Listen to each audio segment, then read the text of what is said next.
Boa noite, que a paz de Jesus esteja com todos nós, encarnados e desencarnados. Pedimos permissão ao alto para mais um estudo do Evangelho de Jesus, à luz da doutrina dos Espíritos. Hoje teremos o nosso irmão Calixto, que fará uso da palavra com o tema O que Jesus nos ensinou.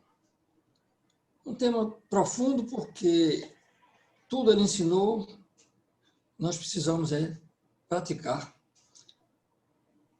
E com o pensamento elevado ao alto, harmonizando-nos com a divindade, com os espíritos de luz que possam assessorar esse encontro fraterno de todos nós, eu peço à nossa irmã Priscila para que faça a prece inicial. Vamos vibrar positivamente, elevar o nosso pensamento ao alto. Agradecemos a Deus por estarmos aqui hoje. Agradecemos ao Mestre Jesus por ser nosso modelo, nossa inspiração. Agradecemos também à espiritualidade amiga pela assistência de sempre. Nós pedimos para que todos nós, encarnados e desencarnados, que nos encontramos necessitados de ouvir essa mensagem hoje, todos nós possamos manter os nossos ouvidos, as nossas mentes e os nossos corações abertos, que nós possamos aprender e assimilar tudo aquilo que vai nos proporcionar um adiantamento moral. E assim, passo a palavra para o nosso irmão, que iniciará a palestra de hoje. Assim seja.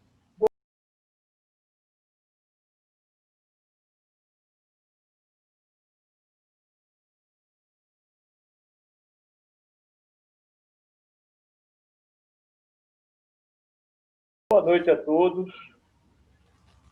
Em nome de Deus, em nome de Jesus, nós vamos tentar abordar um tema que, em princípio, parece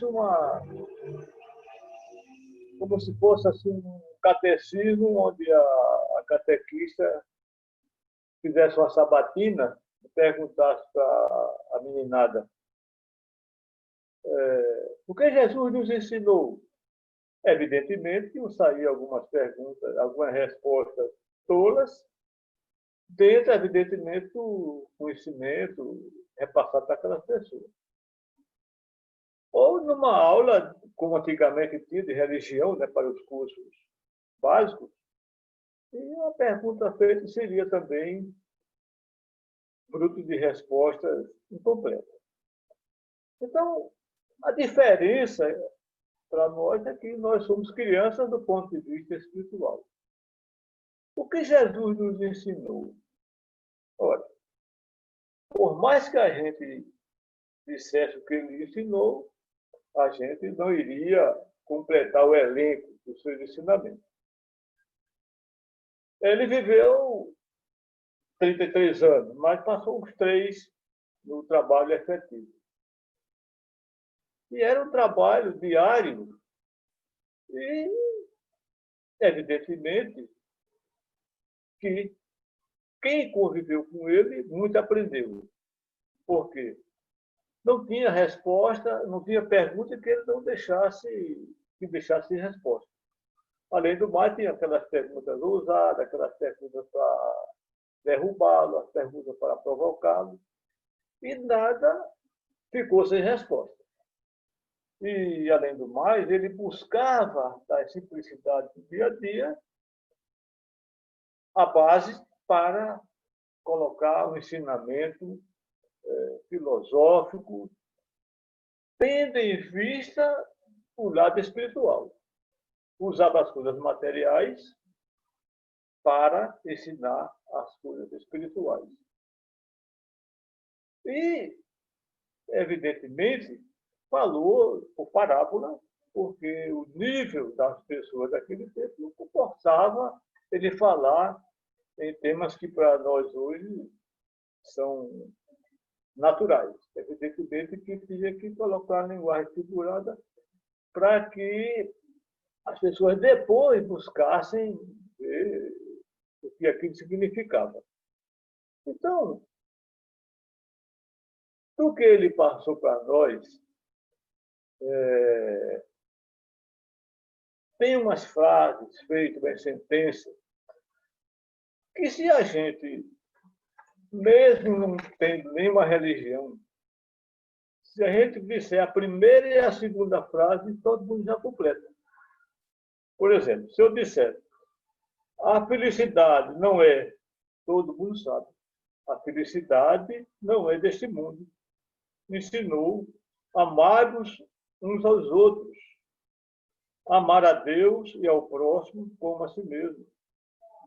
Ensinou a amar os inimigos, brilhar a nossa luz, como se deve orar, conhecer a verdade, construir a casa sobre a rocha, cuidar do corpo e do espírito, dar a César o que é de César, a Deus o que é de Deus, dar de graça o que de graça recebe, deixar que os mortos enterrem os mortos,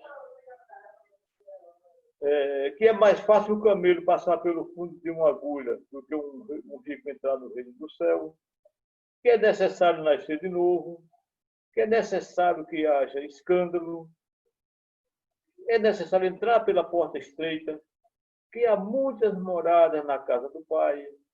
Aconselhou limpar o interior do corpo e não o exterior,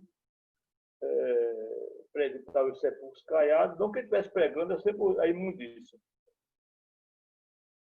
Disse que muitos serão chamados e poucos os escolhidos, para que não se colocar remendo de pano novo em vestido velho, e nem colocar vinho novo em odres velhos, a não ficar ansioso pelo dia de amanhã, porque o dia de amanhã a Deus pertence.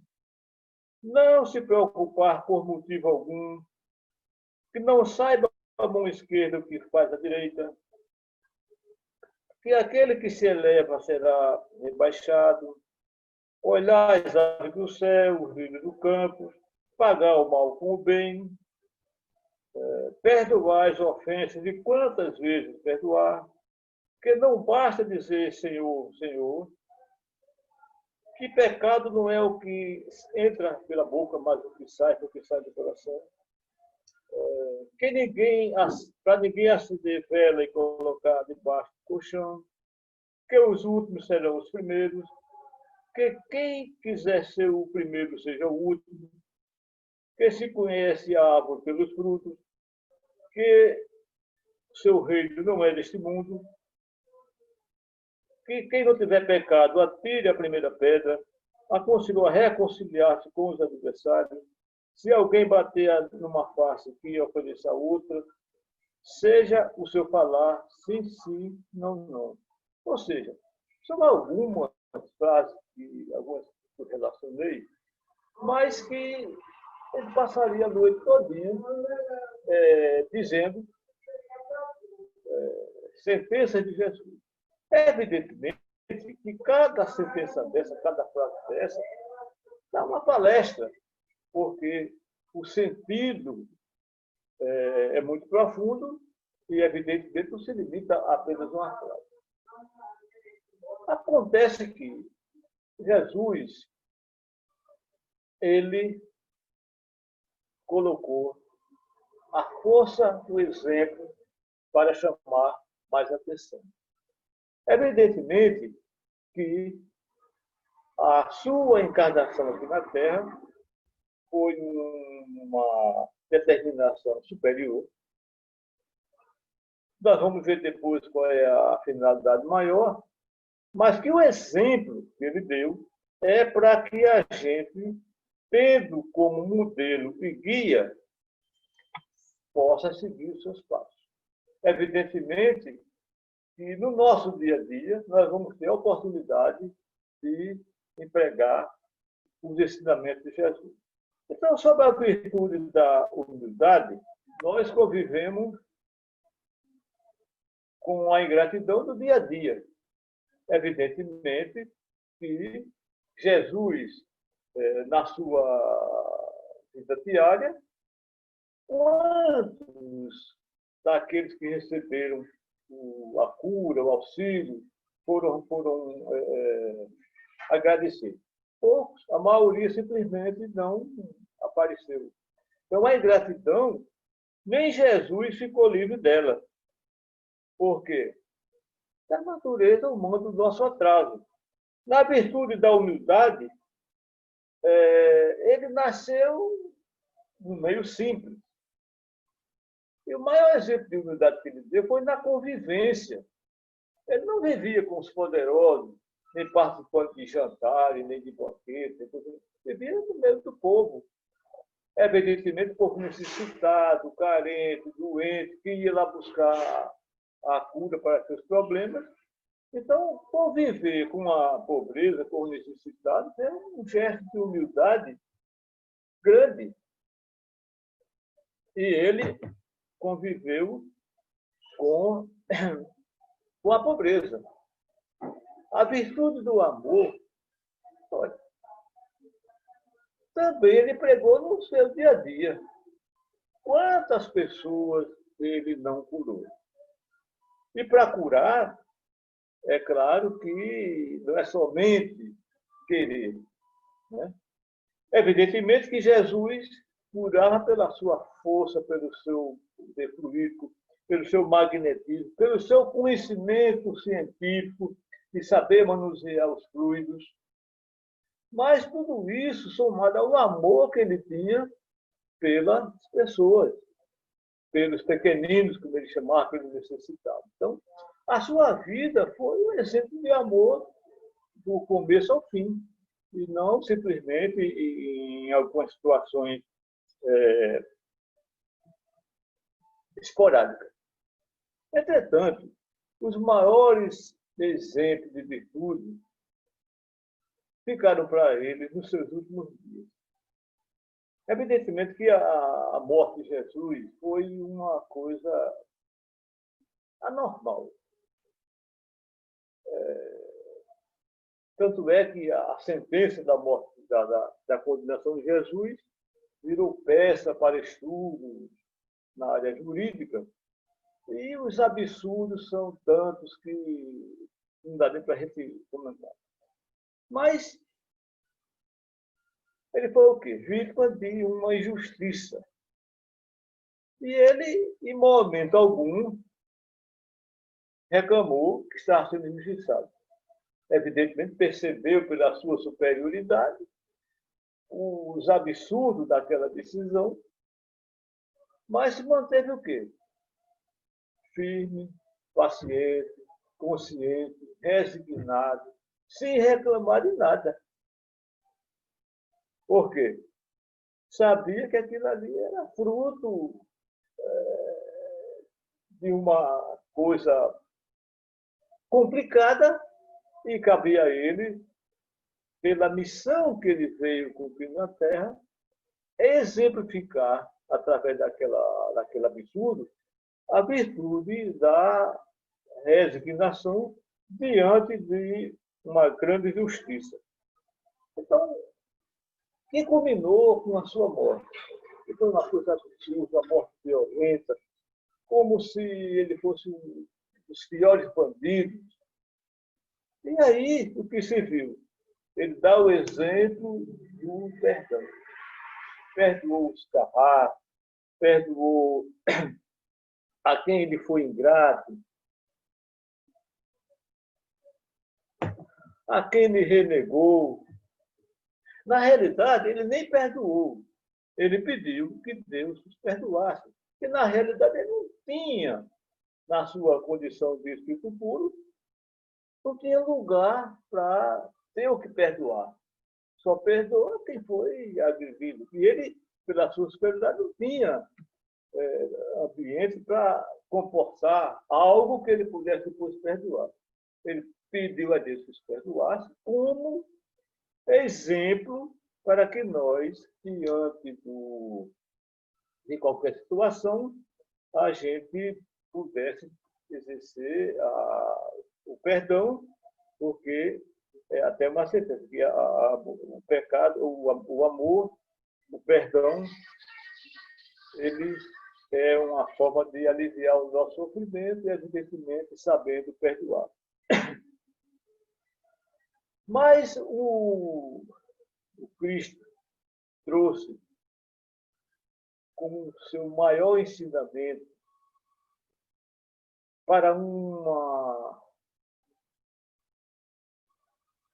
planeta ainda muito materialista, a questão da sobrevivência após a morte. Evidentemente, no mundo materialista, como até hoje a gente vê, o que é que a gente escuta aqui e ali? Quem foi dessa não voltou para contar, ou coisa parecida. Então, o contingente de pessoas que não acreditam na sobrevivência do espírito após a morte é maior do que o número de pessoas que acreditam. E por aí envereda o tipo de vida que se leva, porque se pensa que a vida é esta e o normal, o ideal é você, evidentemente, gozar a vida, porque depois não se sabe o que vai acontecer. E outros afirmam também que não acreditam ou não querem acreditar que haja a sobrevivência após a morte. Então, o Jesus, diante daquele quadro horroroso, lhe tiraram a vida. Mas a missão dele era mostrar que a morte não existe, que havia sobrevivência após a morte. Antes dele morrer, ele já tinha mostrado a Pedro, Tiago e João, dando uma prova da sobrevivência após a morte. Ele chamou os três lá no Monte Tabor, e lá, subindo ao monte, ele se transfigurou. Para a gente ter uma ideia do que é transfiguração, a gente vai dar um exemplo grosseiro, tirado daquele filme Gosto, O Outro Lado da Vida. Evidentemente que ali tinha muita coisa troncha. Quem fez o filme ou dirigiu não era certamente espírita, mas o que importa é que as pessoas entenderam. Então, no episódio onde a mocinho, Sam, a mocinha, Molly, e a médium, Oda, estava vendo o quê? A mocinha não estava acreditando, até porque a médium era uma charlatã, que o Sam estava ali para falar com ela. E aí, de uma forma enviesada, ela acaba, a médium, sendo forçada a receber o Sam, já no mundo espiritual. Não que houvesse uma evocação do Sam, mas o que foi o quê? O melô do elefante, que ela não aguentou e acabou, pelas vias tortas, ele, de forma até errada, né, entrando no corpo da Mary. Evidentemente, isso não acontece. Há o quê? Uma aproximação, mas não como apresentou no filme, ele literalmente entrando no corpo da Mary. Mas o fato é que, nesse fenômeno, a médium se transformou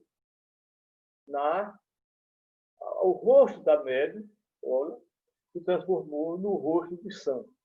E aí ela acreditou que eles tinham morrido, mas não estava vivo. E aí o filme continua, né? Voltando à nossa questão, ele se transfigurou. E, evidentemente, Pedro, Tiago e João ficaram espantados, maravilhados, e contaram que as expressões de Jesus ficaram feito sol. Ele, evidentemente, com a sua seu poder, a sua pureza espiritual, quase que ofuscou aqueles discípulos. Entretanto, nesse momento, não ficou só na transfiguração. Ele evocou o espírito de Moisés, que já tinha morrido há muito tempo, e o de Elias. E aí conversou com ambos, provando o quê? Que a morte não existe. Pedro, Tiago e João sabiam que Elias e Moisés não estavam mais entre nós, entre eles, né, digamos assim. Estavam mortos para ele. E, de repente, ele viu com os olhos Jesus conversando com Moisés e com Elias. Então, provou que a vida continua. Mostrou a imortalidade do Espírito. E, de sobra, ele confirmou um dos princípios do Espiritismo, que é a comunicação entre o mundo físico e o mundo espiritual. E ainda provou que não é pecado evocar os mortos, a não ser por motivos banais, e mesmo assim se evoca. Por quê? Ele evocou Moisés e Elias. E ele não era um homem de descumprir as leis. Então, se ele fez e dizia, o que eu faço, vocês podem fazer, então ele evocou Moisés e Elias, porque a comunicação é uma lei, é um princípio, e se ele diz que o que ele fizer, qualquer um de nós pode fazer, então não é pecado nenhum se evocar os mortos. Então, nessa lição, nesse fenômeno, ele comprovou a imortalidade do Espírito. Entretanto, vamos supor que ele morreu e acabou. Não acontecesse mais nada. O que aconteceria? Ficaria faltando alguma coisa. Os discípulos certamente se dispersariam e, evidentemente, a história poderia ser outra. Por quê? Simplesmente o mestre morreu. Acabou ali, os ensinamentos em si iriam entrar no esquecimento. Mas Jesus disse que voltaria. Então, houve o quê?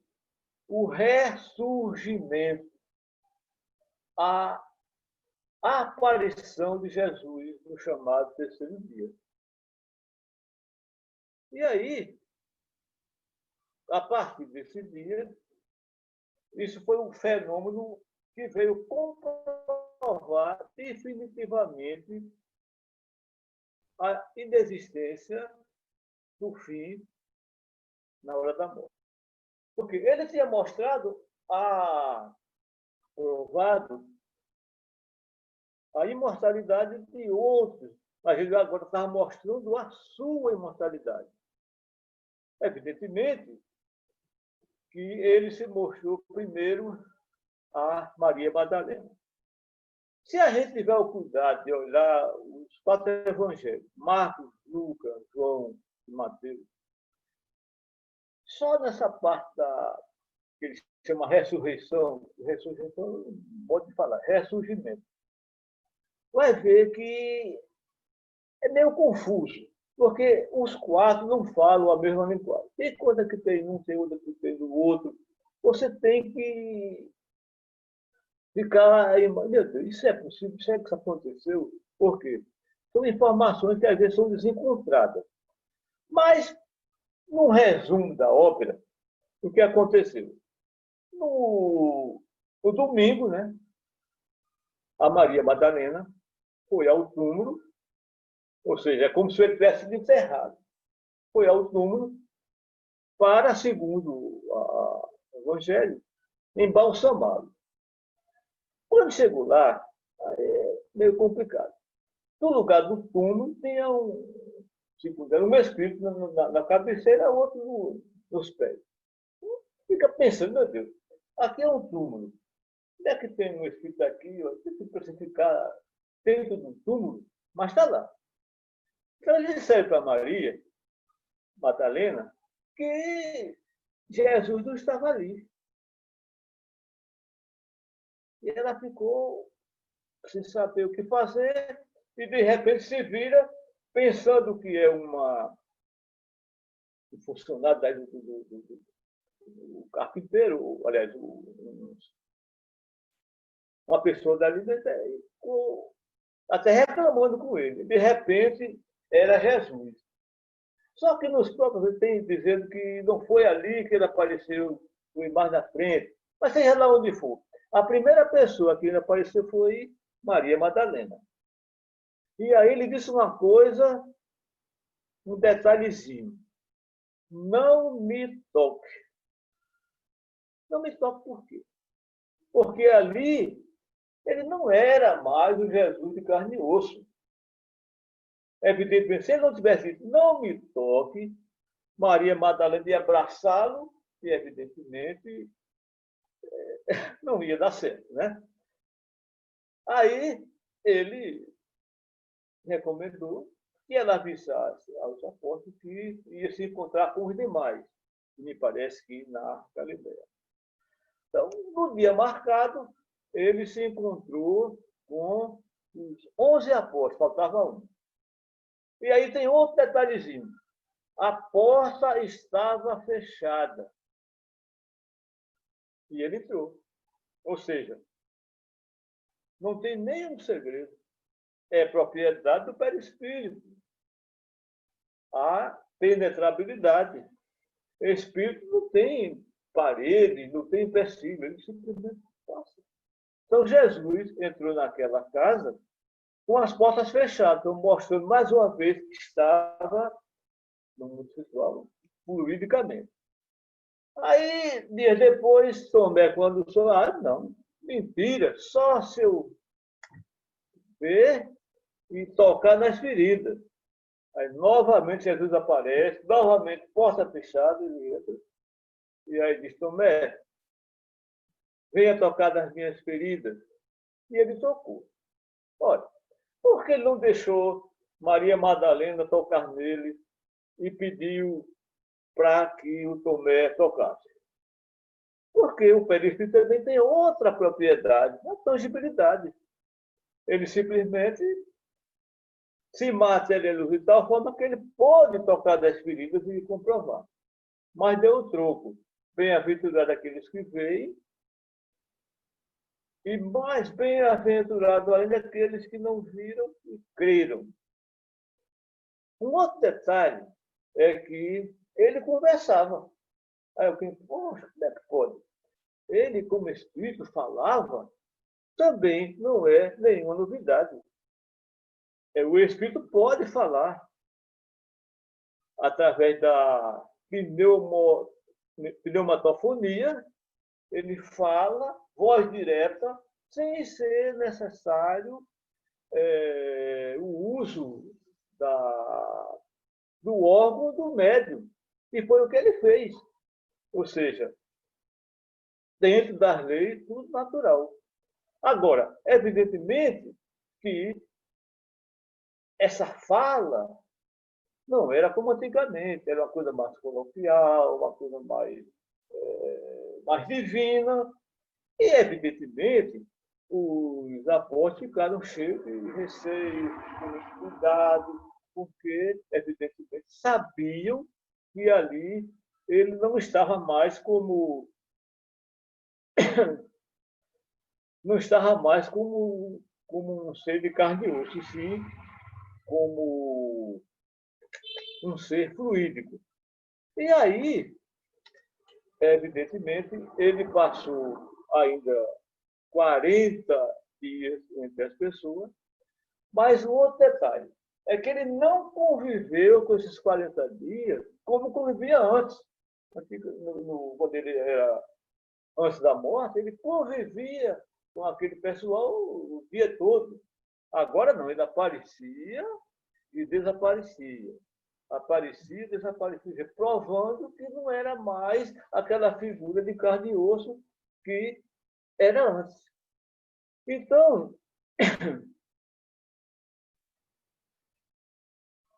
isso aí, evidentemente, gerou uma grande confusão. Mas ele disse, eu não vim trazer a paz, eu vim trazer a espada.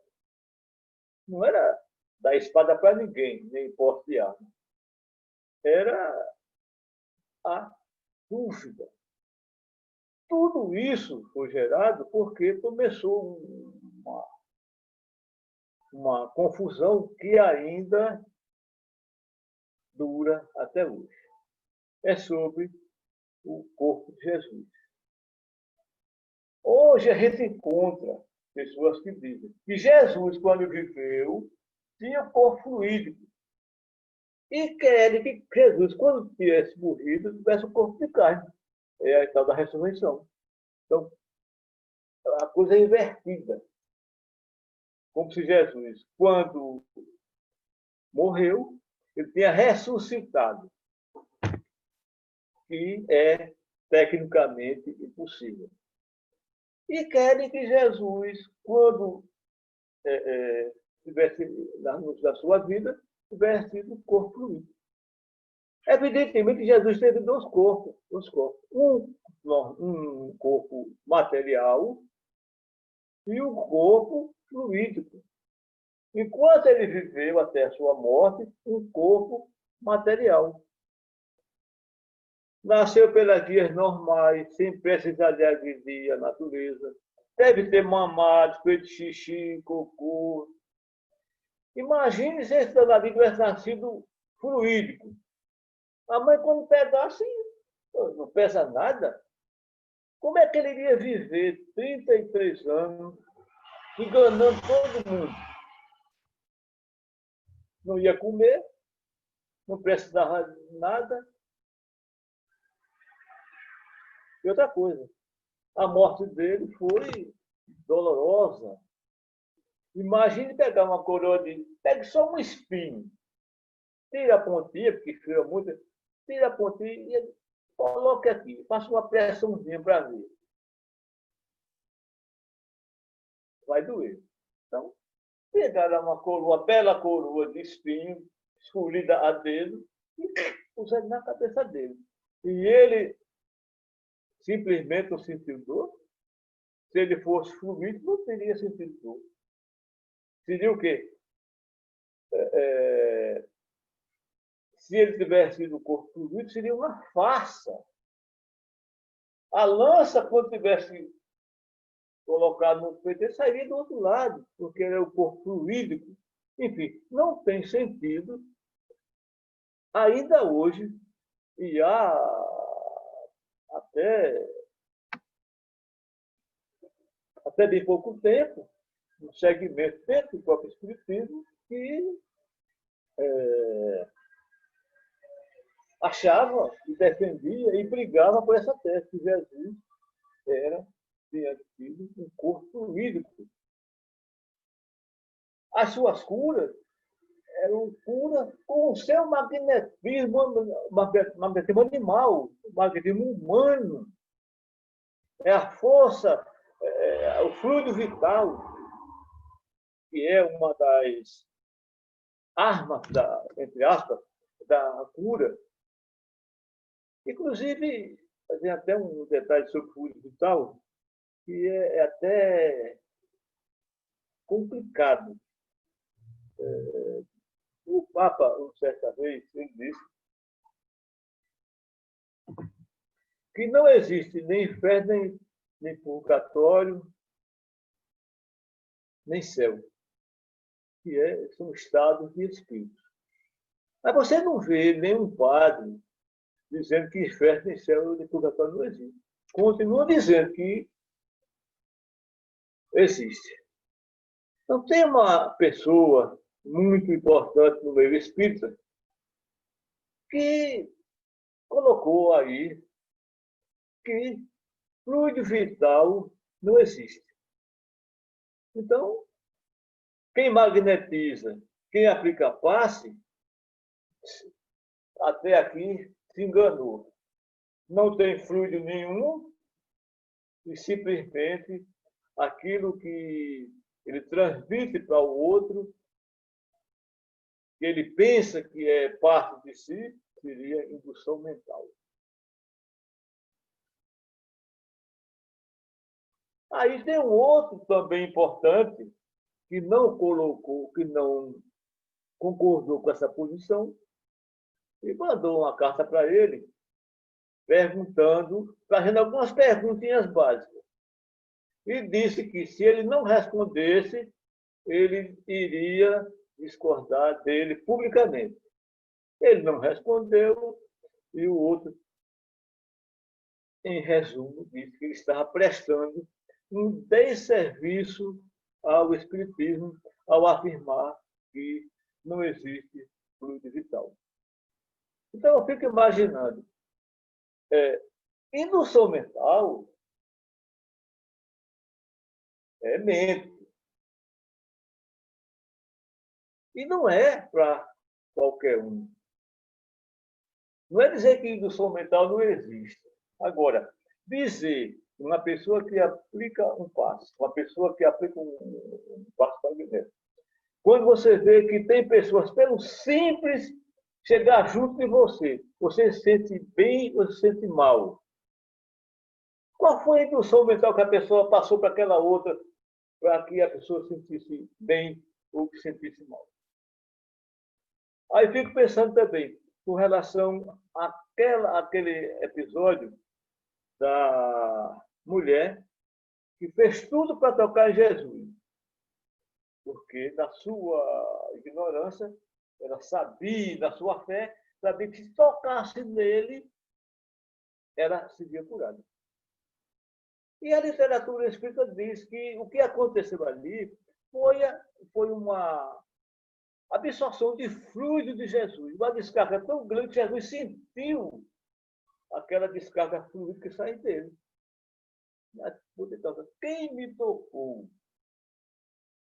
Então, o que acontece? Infelizmente, no meio espírita, se alguém disser alguma coisa, a gente sai tomando como se fosse verdade. Então, para mim, pelo menos, não faz sentido dizer que não existe estudo. Evidentemente que, na minha ignorância, não tenho a autoridade para comprovar. Agora, seria, como eu concordo com esse outro, eu vou citar o nome, que é um desserviço, porque, na realidade, todo passista, principalmente aqueles que aplicam passe magnético, sente a descarga que sai de si, sente o cansaço, o desgaste, pela perda de fluido vital. E Jesus curava também com o seu fluido vital. Então, Jesus, quando estava vivo, ele tinha, evidentemente, um corpo material. Quando desencarnou, ele passou a ter um corpo fluídico.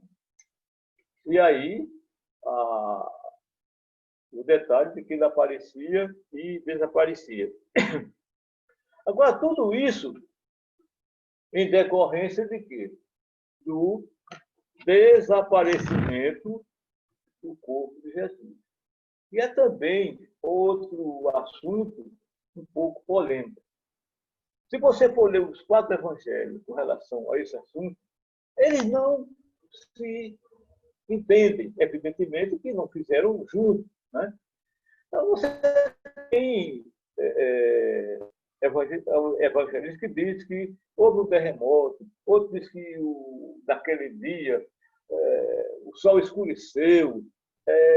Tem uns que dizem que tinha lá no túmulo vinho. Enfim, o fato é que o corpo de Jesus não estava lá. Agora, é como se tivesse sido enterrado. E aí, dessa confusão toda, Imagine quem conviveu ali com esse disse-me-disse. E o que pode ter acontecido com o corpo de Jesus? Vamos supor o seguinte: poderia alguém, vendo aquele circo, que acabou sendo um circo, né, ter decidido dar a Jesus um enterro digno. E na calada da noite, ou seja lá como for, ter tirado o corpo daquele túmulo e colocado num local decente, para que não houvesse depois a profanação daquele corpo.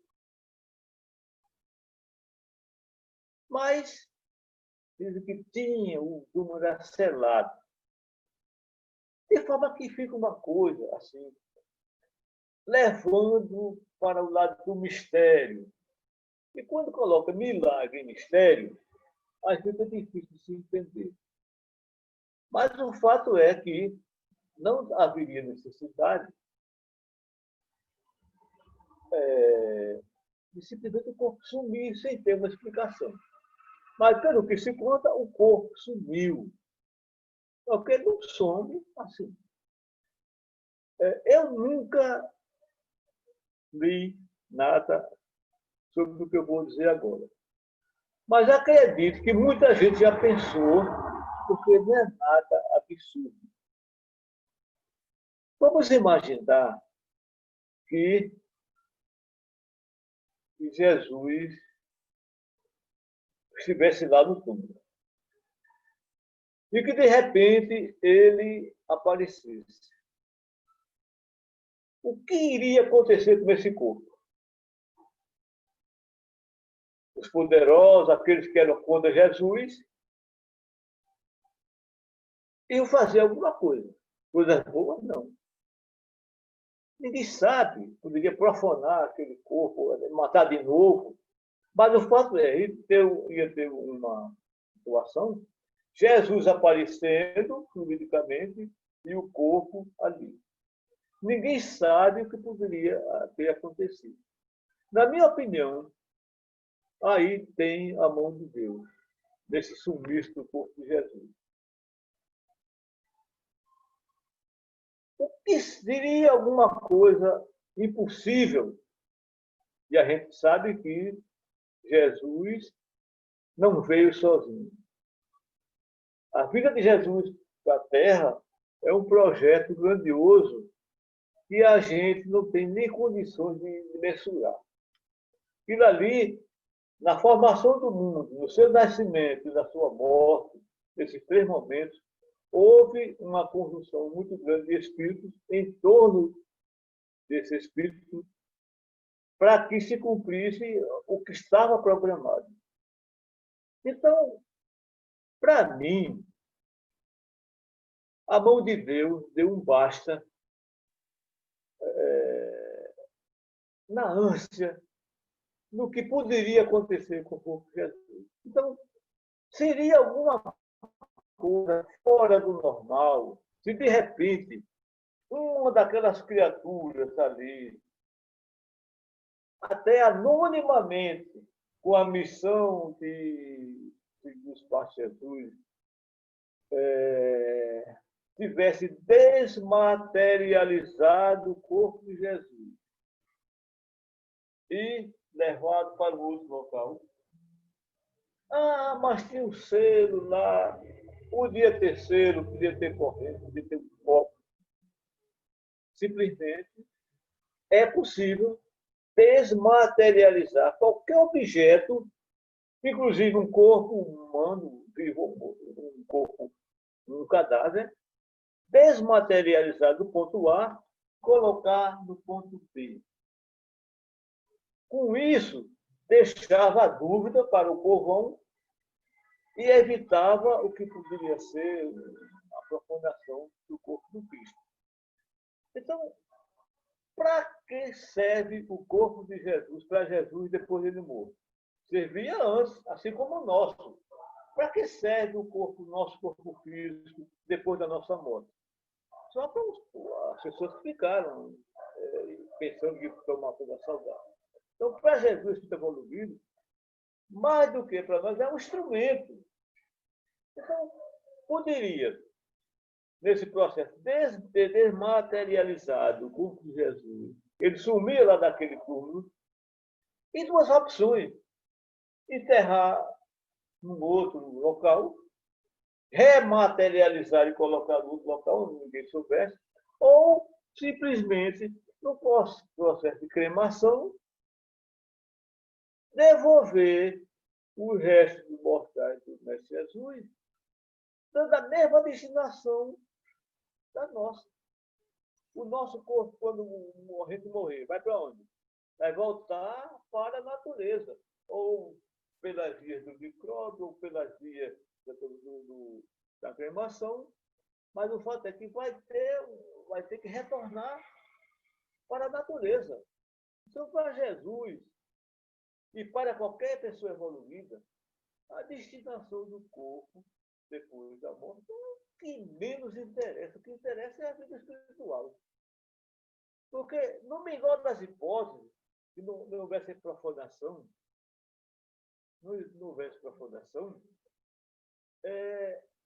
o que poderia acontecer? Pronto. Aqui está o corpo de Jesus. E Jesus, durante aquele período, está aparecendo. A pobreza espiritual nossa, os tonéis de todos os tempos, iriam o quê? Fazer com que, de repente, se presenciasse uma aparição de Jesus diante do seu cadáver, para comprovar que ele está vivo espiritualmente, mas o seu cadáver está morto. A quem isso interessaria? Aos São Tomé da vida. Isso era bom para quem? Jesus teria que reaparecer a cada 15 dias. Evidentemente, iam pegar o corpo de Jesus, embalsamá-lo, e aí de 15 a 15 dias tinha que estar reaparecendo para que estivesse confirmando que morreu, mas foi só o corpo, e o corpo continua vivo. O que era que isso tinha de bom? Para quem? Para ninguém. Então, para mim, eu acho que é uma coisa muito lógica, que houve, assim, um basta para que o corpo de Jesus fosse alvo de profanação. Então, a missão de Jesus, como disse, é algo que foge ao nosso alcance. No nosso mundo, no nosso mundinho material, ainda não tem lugar para você dimensionar o tamanho da missão de Jesus. Por quê? Porque a missão dele, o objetivo dele, é fazer com que as pessoas, através dos seus ensinamentos, tenham uma confiança na vida espiritual, na vida após a morte, e se preparem para essa vida. Evidentemente que qualquer pessoa que creia ou que não queira, que materialistas ou não, quando desencarnar, vai para o mundo material, independente de aceitar Jesus e a sua doutrina, porque é uma lei. Agora, ir para o mundo material é uma coisa, ir para o mundo espiritual é uma coisa. Todos vão. Agora, tem muita gente que não sai nem daqui. Ir para o plano espiritual e ficar por aqui é como se não tivesse ido. Então, a intenção do Mestre Jesus é alavancar a nossa evolução espiritual, se desmaterializando, desapegando das suas matérias, compreendendo a nossa destinação e dando à nossa vida um outro segmento, evidentemente baseado nas virtudes que Jesus ensinou, nos exemplos que ele deu, para que a gente possa ter a consciência de que a nossa destinação aqui na Terra é simplesmente viver a vida e simplesmente viver sem nenhum objetivo após a morte. Então, religião que não tem como foco a vida futura não é religião. Religião que se focaliza só o agora, as coisas materiais, o problema, isso e aquilo. Não tem religião. Então, não é religião. Pode ser ter o nome que quiser, mas menos religião. Então, o grande trabalho de Jesus foi mostrar um caminho para o seu verdadeiro reino.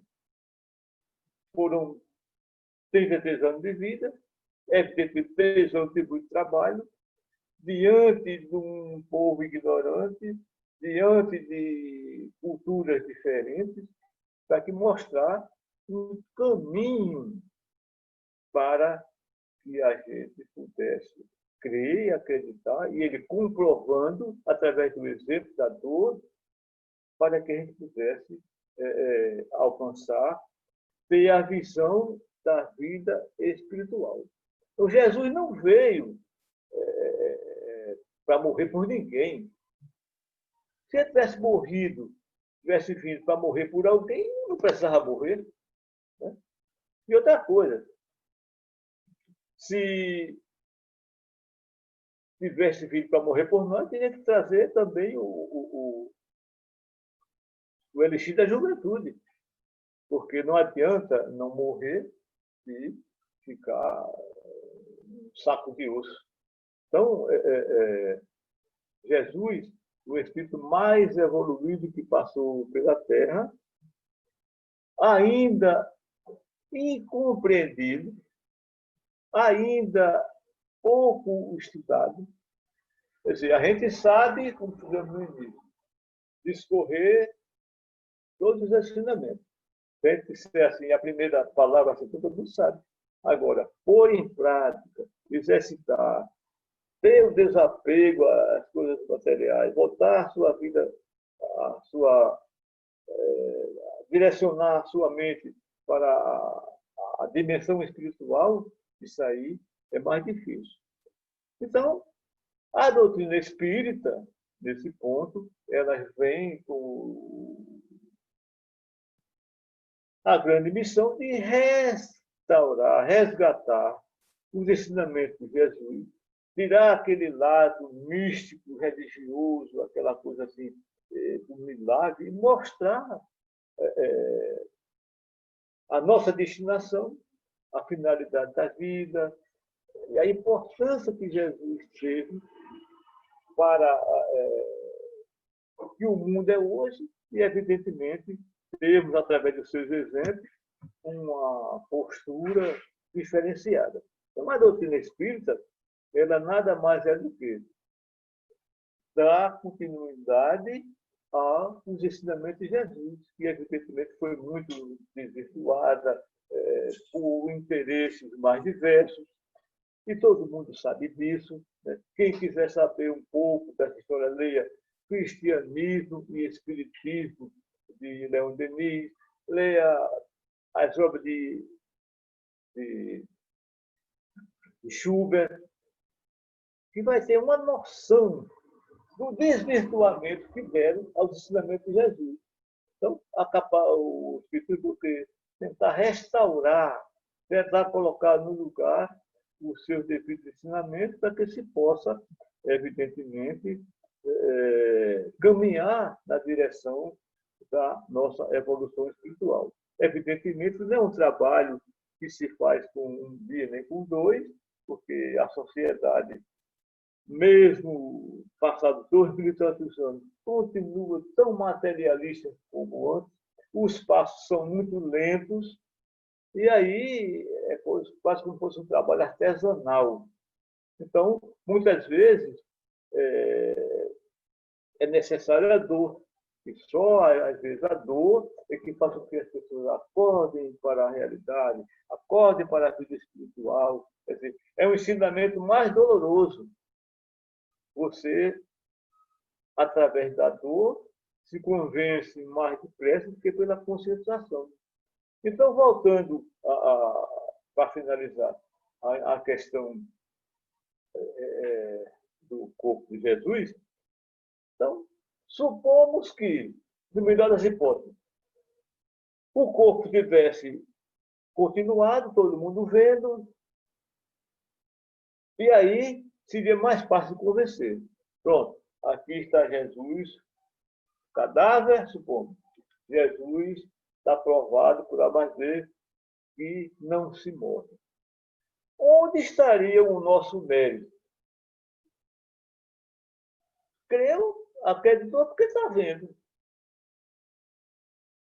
Quer dizer, quando se privou dessa certeza, quando se deu um basta nisso, cabe a cada um de nós acreditar e conquistar. Ou seja, plantar, pensando na vida espiritual, é como se fosse uma conquista. Por quê? Não seria interessante que todo mundo tivesse essa consciência sem nenhum esforço? Onde estaria o nosso mérito de fazer o bem para conseguir, na espiritualidade, numa dimensão, uma situação melhor? Então, Deus quis que nós tenhamos o nosso mérito por aquilo que a gente alcançar, assim como a gente seja responsável pelos nossos erros. Então, nada mais justo do que você encarar a vida espiritual como não como um desafio, mas como uma conquista. E para conquistar um bom lugar na vida espiritual, simplesmente a prática do bem. Então é isso que Jesus quer, que as pessoas façam bem, que se amem, que se tolerem, que se acertem, se perdoem, se comunguem mutuamente, que imitem o seu modo de vida, para que possa merecer estar no seu verdadeiro reino, que é o reino espiritual, e tenha o mérito pela conquista, e não simplesmente ir por ir. Então, é isso que nós gostaríamos de dizer, e esperamos que cada um de nós possamos ler mais, estudar mais sobre Jesus, e principalmente viver os seus ensinamentos através dos exemplos, através da convivência no dia a dia entre os pobres, entre aqueles humildes, assim como fez Jesus em todo o seu tempo que esteve conosco. Boa noite, muita paz. Já que todos compreenderam a mensagem, o que Jesus nos ensinou, e além da mensagem, de tantas que nós temos os livros que nos ensinam também, e a doutrina dos Espíritos nos traz esclarecimentos fundamentais para que nós possamos modificar nosso modo de ser, inicialmente, modo de pensar, ser e agir, para fazer jus a alçar degraus da evolução, seguindo Jesus, que é o nosso mestre, nosso guia, nosso exemplo, não é?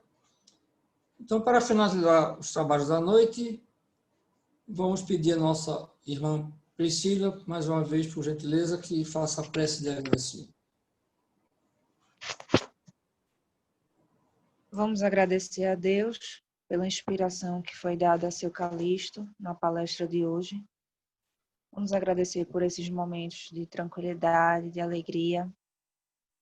Que todos nós possamos refletir sobre esse aspecto da história de Jesus que foi abordado hoje. Queremos agradecer também a espiritualidade amiga pela assistência, pela companhia que nos fizeram hoje. Todos nós possamos manter as nossas vibrações elevadas para que nós sejamos merecedores de manter a companhia desses amigos espirituais ao longo da semana. E assim, passo a palavra para seu Luiz, que está à frente dos trabalhos da noite de hoje.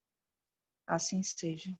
Aqueles irmãos que estão em tratamento, por gentileza, entrem num estado de vibração para que sejam ajudados nesse segundo período, onde os trabalhadores estão unidos e irmanados no pensamento de tratar todos aqueles. Então, uma boa noite, um final de semana com muita luz e muita paz para todos. Obrigado.